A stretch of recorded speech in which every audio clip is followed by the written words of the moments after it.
Good day, everyone. I'm your moderator, Lee Judge, and welcome to today's webinar entitled Eliminate Inefficiency, Not Jobs, with Robotic Process Automation, brought to you by Jacada. As a note, to honor the privacy of our attendees, only your name will appear in the attendee window. Our presenters today are Sheila McGee Smith, President and Principal Analyst of McGee Smith Analytics, and Chris Dutoy, CMO at Jacada. Today we will discuss how robotic process automation, or RPA as it's called, is revolutionizing business processes, back-office operations, and contact center performance while delivering scalability, mass efficiency, and reduced cost. At the end of the presentation, there will be a question and answer session, so please feel free to add your questions to the Q&A window at any time during the presentation. Once again, as a housekeeping note, to honor the privacy of our attendees, only your name will be appearing in the attendee window. So let's begin. Sheila, I'll hand it over to you to start the conversation. Thank you, Lee, and welcome everyone. I wanted to start by sort of level setting before we get into robotics process automation. Give us a sense of what the process or the history of robotics has been. So, when we think about robotics, in the last, it's got to be 3 months, right? Ever since the CEO of Facebook started talking about chatbots, it seems like the robotics conversation has taken on a whole new level. But it actually has been part of manufacturing industry for many years. Worldwide, almost 2 million robots are already in use today, right? Mainly these have been in manufacturing. Interesting, in the automotive industry, 60% of the robots that have been deployed in that industry. And so when we think about those kinds of robots, generally manufacturing, they're very large machines, dangerous to anybody who strays too close to the whirling arms that you see in the graphic there. And typically limited to a single task, like welding or painting or hoisting heavy parts, right? And what we're seeing now is a movement more toward a consumer level, right? So we began to see consumer level robotics come into the market, but it's still been relatively hardware focused. So the graphic that you're seeing here is something that JetBlue, the airline JetBlue, has been trialing in a couple of airports. And what it begins to show is robotic automation finding its way into the services sector, okay? So what they've got is something called CrewBot. And if you look at the far left, it is a physical piece of machinery with a set of wheels that is not tethered and can move around. Okay, if you look at the middle picture there, there's actually a contact center agent sitting somewhere who is using this platform to move around and give help to consumers where they are, to flyers where they are. So on the far right, you see sort of giving advice. And that was an interesting, little anecdote. That gentleman there is asking, is this suitcase carry on or do I have to check it, right? And the robot camera can look down and see if that is big enough or not, and gives you a sense of, I'm thinking that's going to have to be checked, but there's a sizer over there, why don't you try and do it, right? So that's a very specifically where that can avoid that consumer getting in line, right? And giving support at the point of where they need it, right? The other one, the gate conversations, is more of a soft kind of a benefit, just sort of moving around from, in the gate area to people who are sitting there and doing that personal touch, be it robotic, right? Supported by robotics here, saying, we're about to board in about 15 minutes, and, or we're delayed for 10 minutes.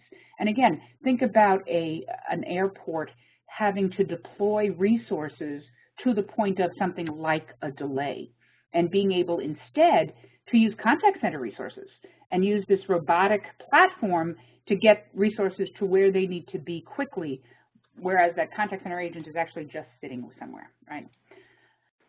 So as we move from manufacturing to the beginnings of robotic automation in the services sector, I think that sets up what we're talking about here in terms of robotic process automation. So the first thing we should say is the use of the term robot here is really metaphorical. You know, it's like a robot, but it's not a physical robot the way we have in the previous two examples, right? It's similar in terms of the kind of automation capability, the fact that it can do certain tasks within a certain environment, execute sort of manual things that today might require, you know, multiple clicks and multiple applications. So it's similar to what an industrial robot would do, but it's really automating clerical processes. Thanks, Sheila, and you've made some interesting observations, and I want to touch upon a few of those as we get to some of your slides coming up. And you know, I'll start off with just a bit of an alarming statement here. You know, Gartner predicting that 1 in 3 jobs are going to be converted to software robots and smart machines by 2025. And likewise, McKinsey stating that about 110 to 140 million FTEs could be replaced by automation tools and software. Now, I know we're not advocating actually replacing people with robots, and really what the robots do is allow your humans to be focused on human tasks where their skills are better used. But regardless of how you look at it, it's still a trend that you obviously can't afford to ignore. Now, as Sheila mentioned, automation is certainly not new. We've seen this in the IT space for decades. IT deployment, you know, deploying patches to software, server deployment, that's often been done by automation. But really over about the last 15 years, we saw automation really take off in the contact center. And, you know, we used to refer to this as desktop automation. And, you know, for those of you familiar with a contact center, you know what the life of an agent is like. They're managing multiple applications, alt-tabbing, cutting and pasting data from one application to the next.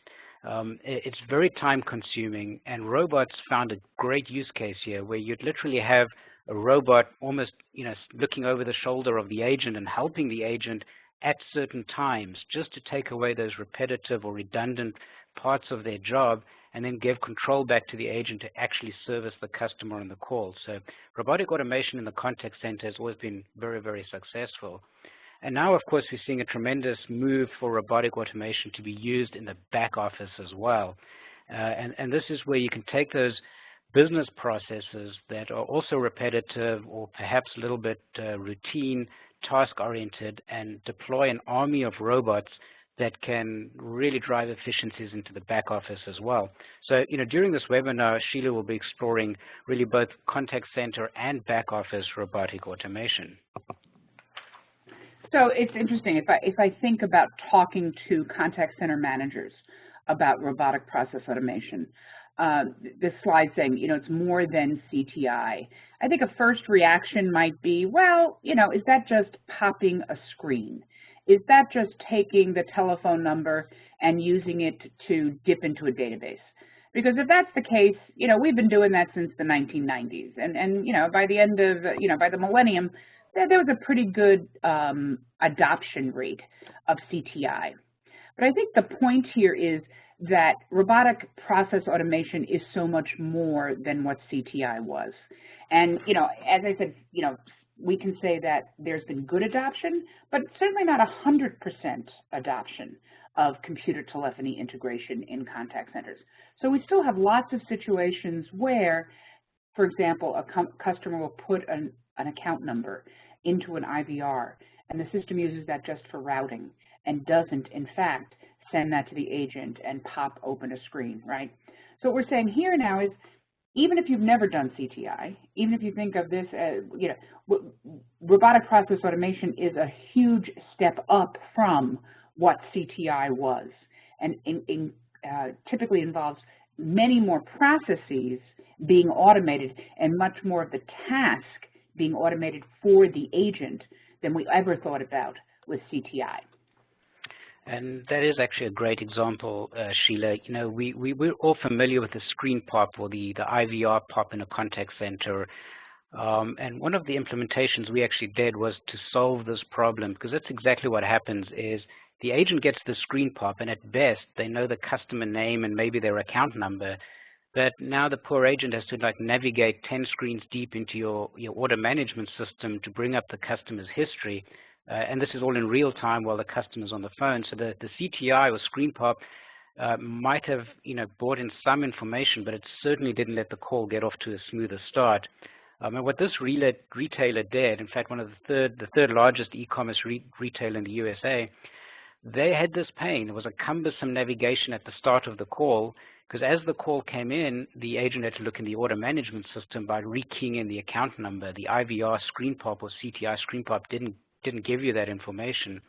So the solution was to deploy robots or automation from that IVR screen pop. So once that IVR screen pop happens, the robot will actually take that account number that's being popped on the screen, automatically fire up the order management system, navigate the 10 or 12 screens deep to pull in all that information about that customer and their order history, and then give control back to the agent to actually service the customer and continue the call.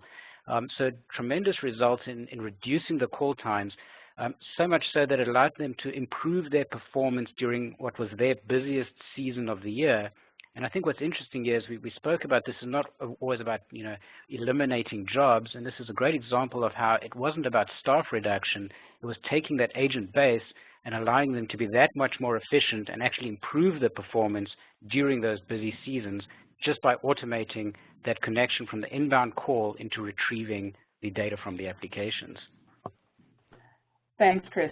So another thing I can hear a contact center manager say, well, we have integrated our agent application to our customer relationship management system. So we have Salesforce, or we have Zendesk, or we have, Sugar CRM. And so is what you're doing with robotic process automation really no more than integrating to the CRM? Aren't I getting the same benefits by integrating my CRM for my agent? And I think, the example that Chris just gave helps show that just CRM integration, just like just CTI, does not go as far as technology now allows us to go to ease that burden on the agent to bring the information to them much more quickly. It doesn't, if you think about CRM integration, it doesn't bring in other company systems. Often those systems are proprietary, but even if they're not proprietary, other systems that may be required to answer the customer's query. And so you're still left, even when you do have CRM integration, with that process that Chris was just talking about at the e-commerce retailer, where the agent is still digging around through systems and alt-tabbing through multiple applications to get to the answer that the customer needs. And that is an interesting one as well. We talk about automation, and so many times we think automation is just alt-tabbing and automatically cutting and pasting data. And I think you can see the sophistication that automation can provide when you look at this example or this use case, or rather case study of an insurance company here in the US, where the pain that they were experiencing was the fact that they had customers who would be living in a hurricane zone. Very interesting use case. Customers living in a hurricane zone who choose not to take hurricane insurance until they see a hurricane moving in, and then they quickly jump on the call and try and get a hurricane insurance policy. The problem here was that the applications the agents were using, those business applications, did not enforce when you can underwrite a hurricane policy and when you cannot. So the solution here was, just as Sheila said, it goes far beyond just dipping into your CRM system. Here you have a robot almost sitting behind the agent and monitoring what the agent is doing. And at certain times, for certain reasons, if you're unable to underwrite a hurricane policy now, it would actually prevent the agent from doing that on that actual line of business application. So it's really enforcing business rules on top of your existing applications in addition to automating the process. So the automation will reduce call times, but then this kind of monitoring what the agent is doing can also ensure that the compliance and regulatory procedures are met. And so, of course, this insurance company really appreciated the much more accurate policy underwriting that wasn't being rejected by the time it got to the back office for being underwritten at a time when you couldn't underwrite policies.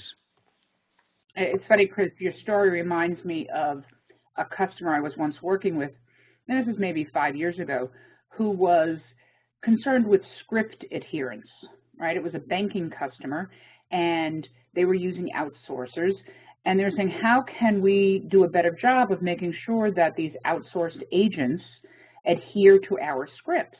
Mm-hmm. And typically, that has meant in the past, you know, checking after the fact, right? Going back to an agent after the fact and retraining them and spotting that.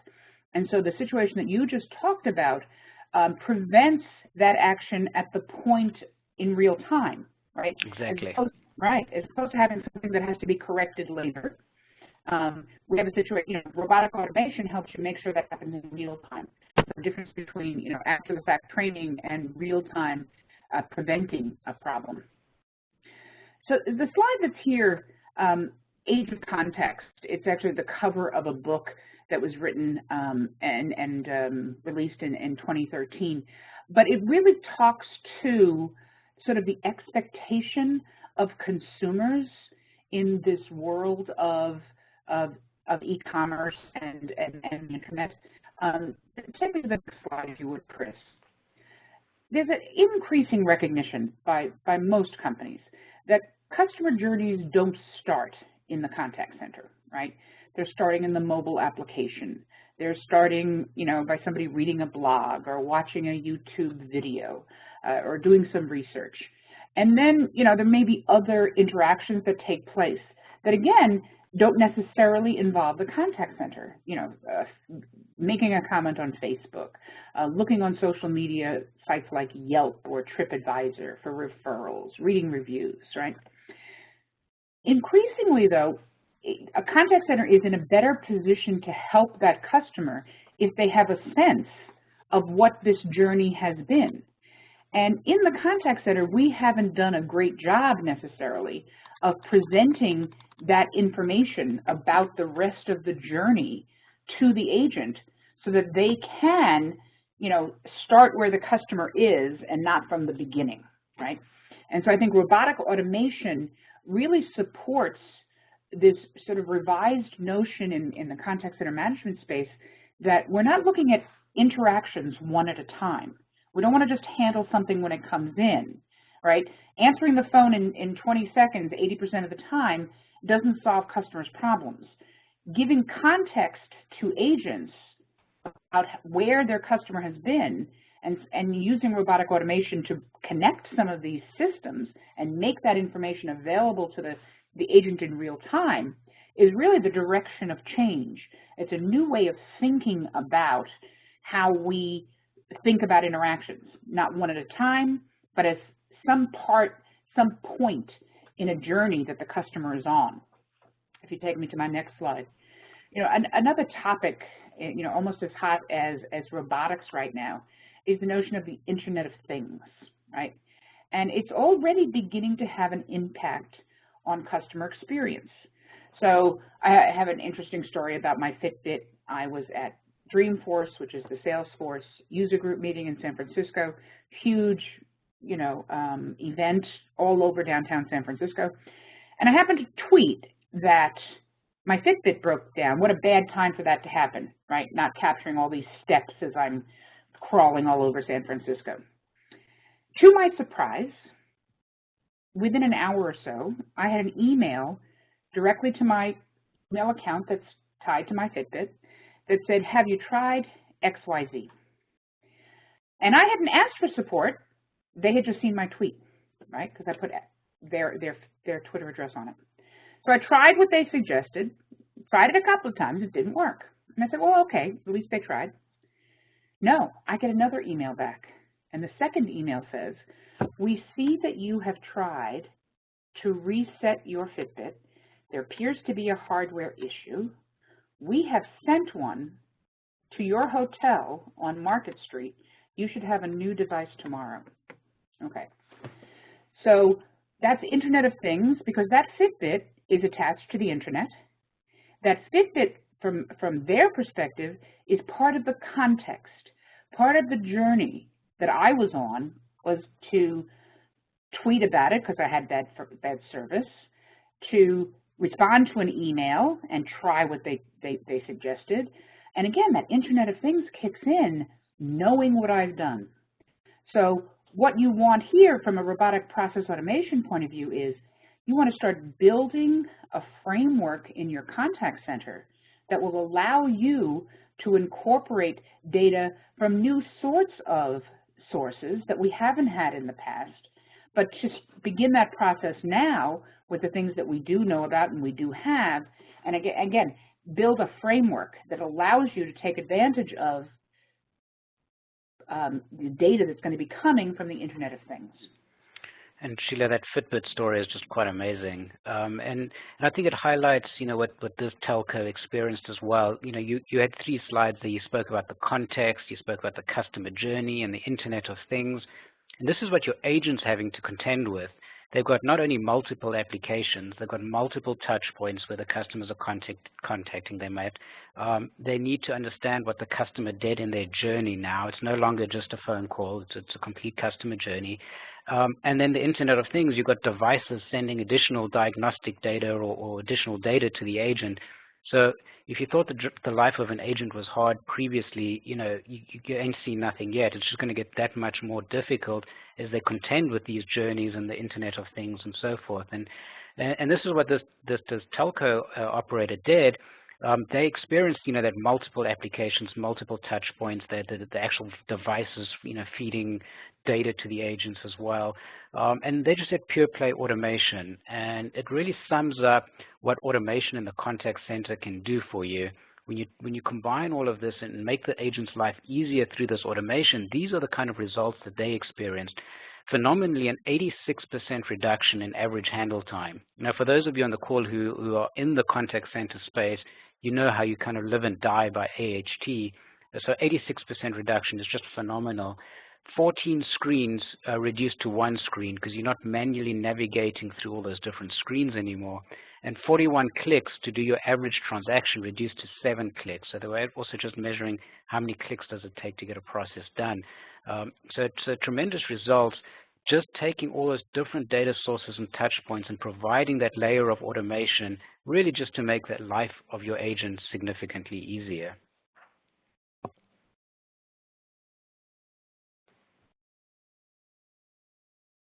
Sheila, if you're with us, you're on mute.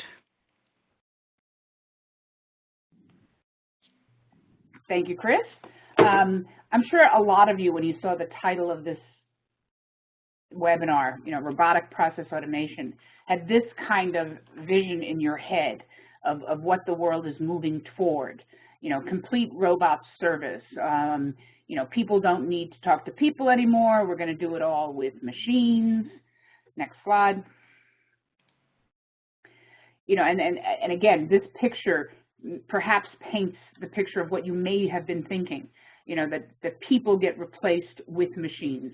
But this is not what robotic process automation is all about. This is a great picture of what it is not, right? Next slide. It's really about creating super agents. The world is creating the need for a super agent, right? Go back to that notion of the customer journey. Go back to the notion of how many different sources of data there are, how many different applications have to be hit to get to an answer.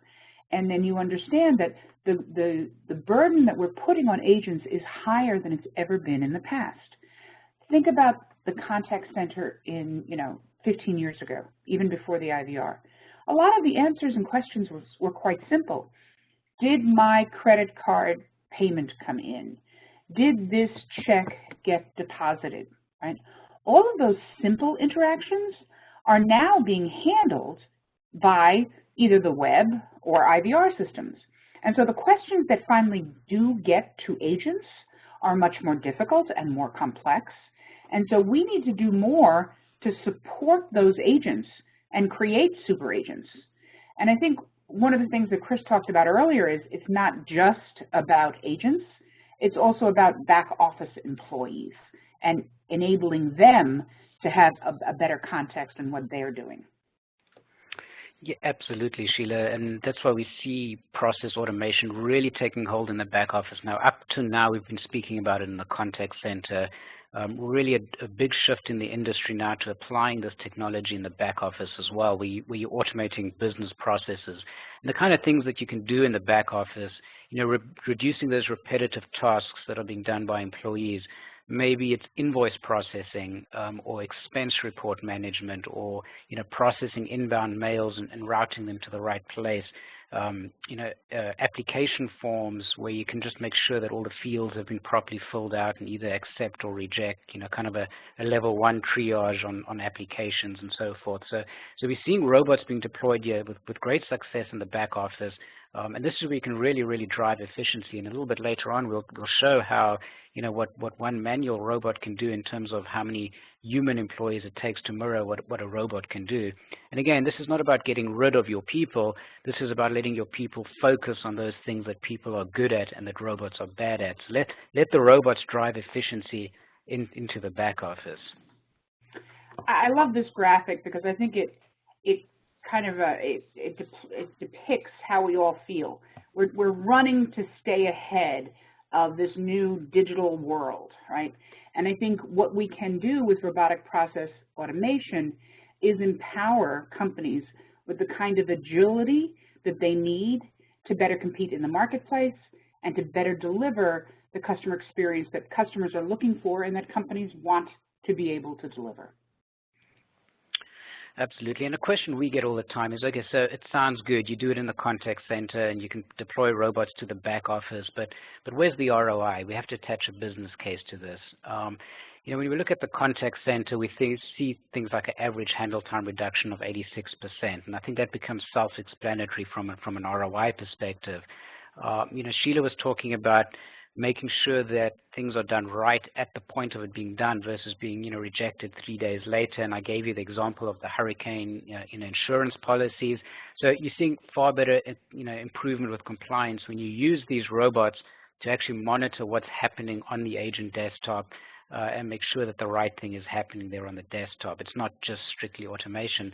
And of course, reducing the agent training time in the contact center when you've taken 41 screens down to 7 or 14 clicks down to 1, that significantly lowers the complexity for the agent and dramatically reduces the agent training time. And then when you go to the back office, it gets perhaps even a little more interesting. When you deploy an army of robots, if you will, to the back office to do these kind of back office tasks, we're talking about 100% occupancy 24/7. The good thing about robots is they don't really need to take breaks. And they're not on shift. So you've got 100% occupancy. And typically you can find that 3 robots will do about the work of at least 25 employees because of that occupancy efficiency and, of course, the speed at which a machine can operate at. So when you start deploying this army of robots to the back office, you've got that same kind of efficiency. You're not talking about average handle time reduction, but you are talking about freeing up your human capital to certainly focus on far more sophisticated tasks. Now, I know a question a lot of people always have is, where is this going then? And if we look at the bottom of this screen with task automation, this is what we've been doing. 10 years ago, we were automating tasks, and that's screen scraping, cutting and pasting data, navigating your applications for you, and then giving control back to the agent. But it's very much task-oriented, just doing a few distinct or discrete steps within a process. The industry then moved towards process automation, and this is obviously a step up from just automating tasks, but now you're invoking business rules. You're analyzing content, you may be doing some entity analysis, and you have a much more fundamental understanding of the process, and it's rules-driven versus just task-driven. And the kind of processes we see automated now are much more sophisticated, and it's because of this process automation capabilities that we see this great success now in the back office and greatly taking off in the back office. What tomorrow is going to bring us is what we call cognitive automation, and this really is the next level where the robots really understand the process that they're automating.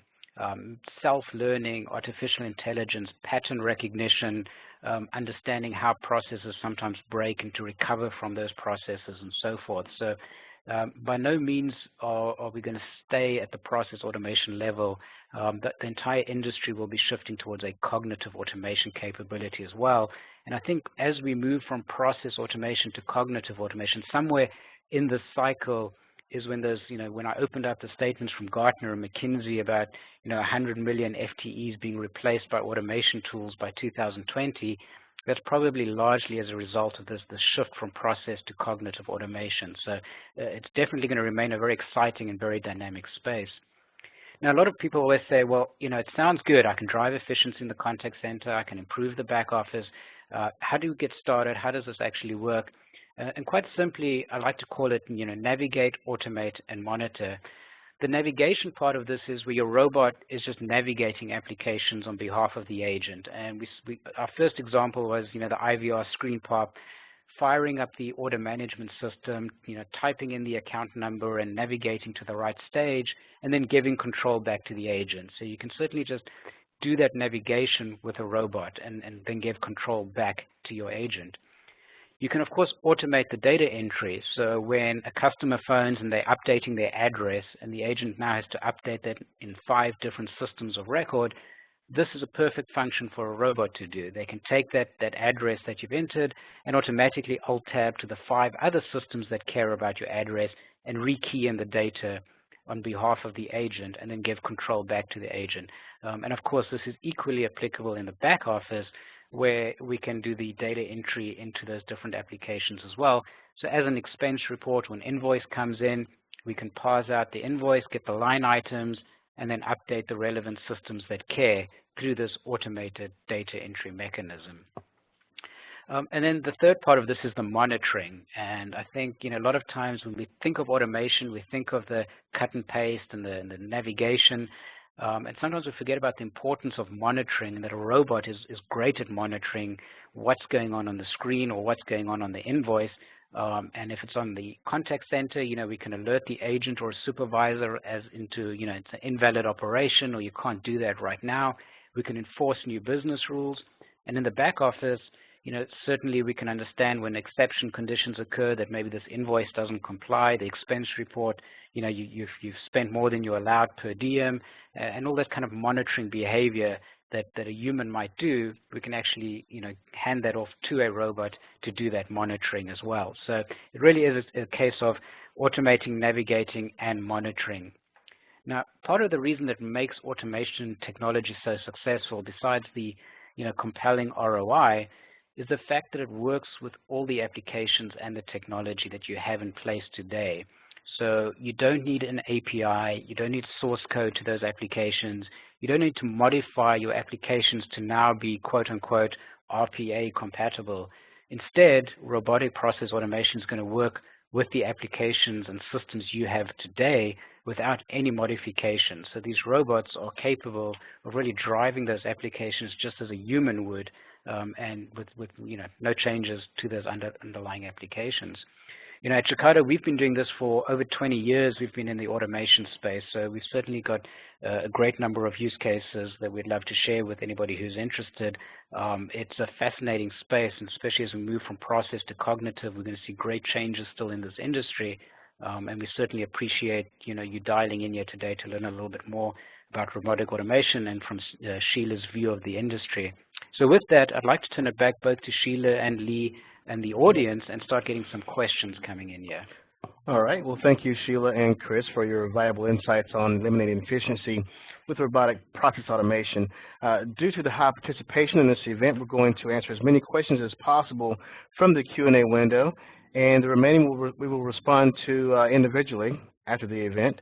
So now let's go to the Q&A window. Both Chris and Sheila, you can look there. If you see anything you want to answer, just interrupt me. So the first question here I think will probably go to Chris. It says, how is this licensed?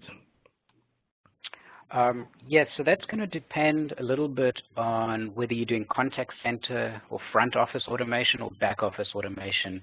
In the contact center, you typically license it by agent seats.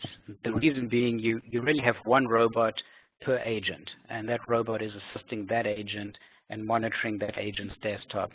When you move to the back office, you typically look at what processes you are trying to deploy or automate, and then calculate how many robots you would need to get to the efficiency you need. So you would license it by number of robots that you need. So again, your licensing model in the contact center is by agent, and in the back office is by number of robots needed. Okay. The next question I see here probably will be for you, Sheila. It says, is robotic process automation only for very large contact centers with thousands of seats? Okay, so that's a good question. So I think of it similar to CTI, right? When CTI first started, it was for the 2,000, 3,000 plus contact centers, and then over time, as the technology became more adaptable and more product focused as opposed to professional services focused, that went down. I think robotic process automation is similar. I think it started with some of the very big contact centers that Chris talked about, the Staples of the world, the O2s of the world. But I think we've gotten to a point now where the solutions have been productized, where the APIs are so much more easy to work with than some of the older harder SDK kind of approaches, that I think the right answer is the breakpoint at about 100 agents. One could start thinking about the benefits of robotic process automation. Below that, the 30, 40 seat contact center, it would be very application specific. There may still be use cases down there. I think as a rule of thumb, about 100 agents is probably a good way to think about it. Okay. I'll pick some more questions from the Q&A window. There's some coming in there still, so please look at those, Chris and Sheila, if you like. The next couple of questions are more, I guess, product-oriented, so these may be for you, Chris. The first one says, can you automate older Siebel installs? Yeah, sure. So the nice thing again about robotic automation is doesn't really care, the robots don't really care what the application or the technology type is. So yes, Siebel presents no problem at all.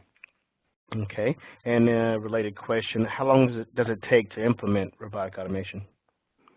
I hate answering questions with a "it depends," but unfortunately this truly is a case of it depends. On what you're trying to automate, whether it's the front office or the back office, etc. So if you're just automating a single task in the contact center, maybe it's a couple of weeks, and if you're trying to completely automate the operation, obviously you're talking a couple of months. So it really is it depends.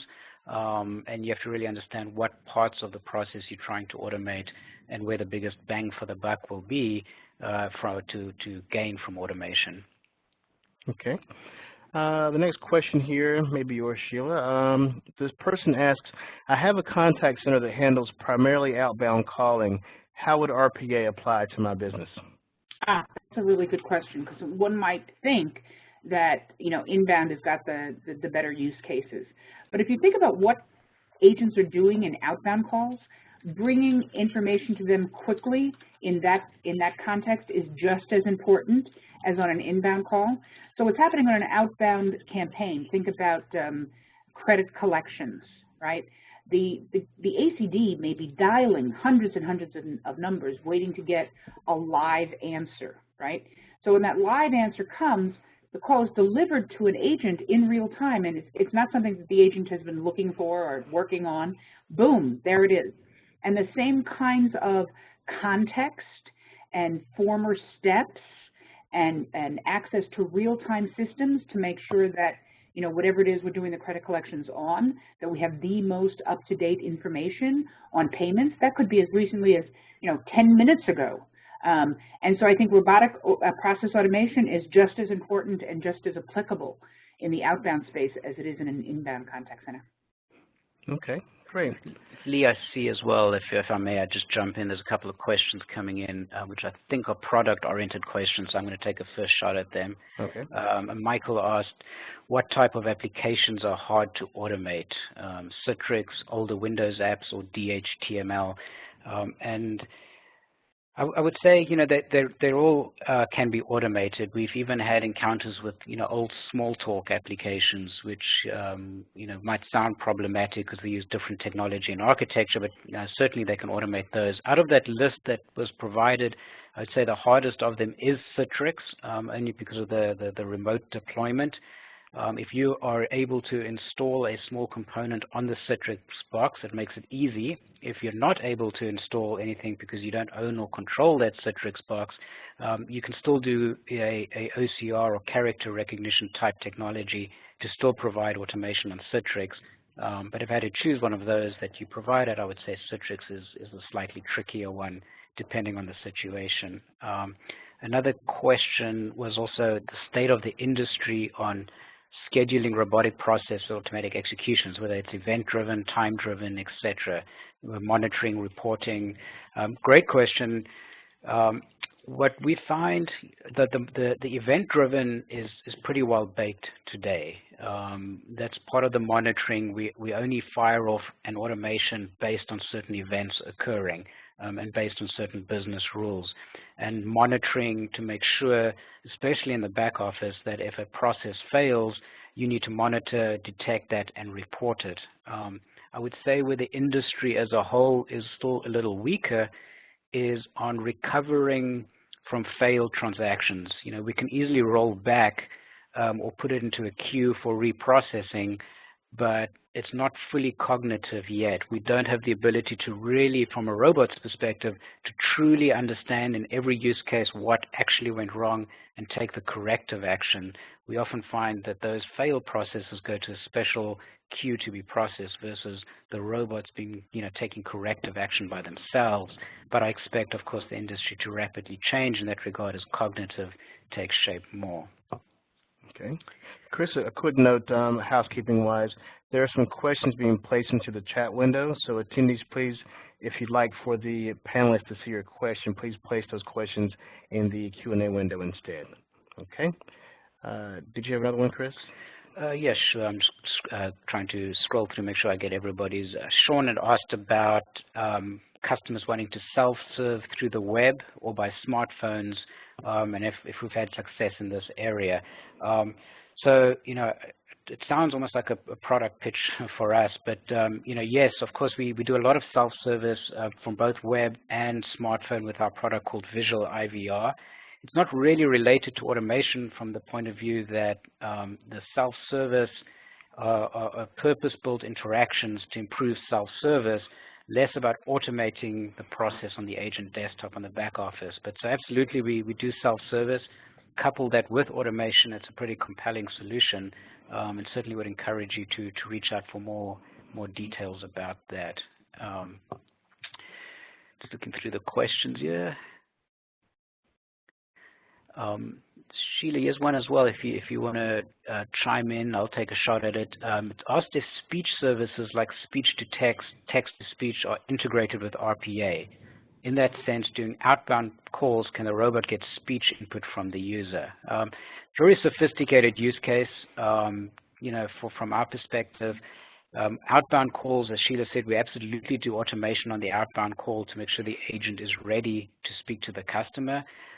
As for the robot actually getting speech input from users, I know we have not deployed a use case like that. It's a very interesting question. Yeah, I mean, if I think about the systems that are taking speech input from the user, think about natural language being used in the IVR space, right? It's usually very specific. It has to be very specific to a use case. So even though it may seem like you can say just about anything to that system, they're designed, think about an airline system. It's designed to listen for and hear a fairly limited vocabulary of things that it'll take action on. So I think when you're looking at this, it's opening it up so wide in terms of what a user could say that it probably goes beyond where natural language speech is today. Great. And Sheila, yes, one, I know you can't speak to it necessarily from a Jacada perspective, an investment perspective, but maybe from an industry perspective, and then certainly I'll add on from a Jacada perspective. But Kevin asked, when do you see RPA reaching the stage where single users in a small business will have a decent ROI using a bot to make their individual daily tasks more efficient? So it's interesting. I'm actually going to tie it together with another question that's there about business model, cloud versus on-premises. Mm-hmm. I think to the extent that Jacada or the other providers create a cloud-based service for this, and template it a little bit, right? The thing about getting it down market into that smaller space is it has to be much more predefined kinds of activities, where, you know, it's not that it has to be cookie cutter, but it has to be more of a 80% out of the box and 20% personalized. So I think, you know, increasing deployment in the cloud of robotic process automation will help. And then, but the providers also have to take that next step of creating offers specifically for that market. So, Chris, you're probably in a better position to talk about the timing of something like that. Yeah, you know, I think, honestly, the ROI is not there at this level to drive improvements into a single user in their day-to-day job. So, you know, certain vendors are catering, you know, certainly to the small business, and just doing more automation versus, you know, monitoring and rules-driven and cognitive analysis, and those might be the kind of solutions you look at.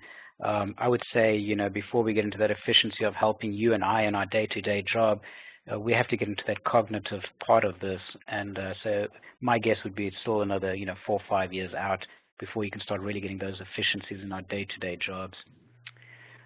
There is a question as well from Ronald, who asked how they could help the agent to get the correct information from our knowledge hub. This is the main issue we have since we have many products and services. So that's a good question. It's what we call advisor, where you're not just automating and monitoring, you're actually advising the agent. And the way you might surface this is maybe they're on their knowledge base or the CRM system. You can superimpose little bubbles of help. So these like pop-up bubbles will come and advise the agent as to the next best action. And so the automation technology, the robot, can really, based on business rules and using this graphical design, understand what the next best action is for the agent, what product to recommend, or what knowledge to surface, and then even provide links into the knowledge base. So definitely possible through automation technology, and I'm glad you asked the question because we forgot to talk about that, but that's really what we call an advisor capability or a next best action capability, which is all premised on automation. Okay, Chris, I think we need to begin wrapping up to respect the time of our attendees and let them get back to their busy days. I'm going to ask one last question that kind of, I guess, perhaps wraps it all up, and both of you can respond to this. It's a bit specific to Jacada, but it's also RPA. So the question the person asks is, in Jacada's experience, is RPA or are RPA projects replacing jobs?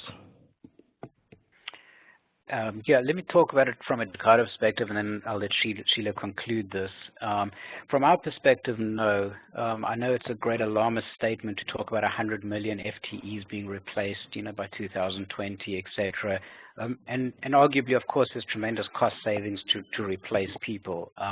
In our experience, it's about making your people more efficient so that they can do the more complicated tasks and service your customers better. So in the projects that we're doing, we haven't really seen people actually use this as a employment cutting process. So Sheila, what are your thoughts on that? You know, it harkens back to me. You know, I've been around this space, I think, too long, to the days when people said email was going to do away with contact centers, and then social was going to do away with contact centers. And never has that happened, right? There's always that need for the intelligence of a human agent. I think it goes back to the comments that we made during the webinar, that we're just supporting that agent who has to be a super agent better than we have in the past. And those more complex interactions actually have longer hold times.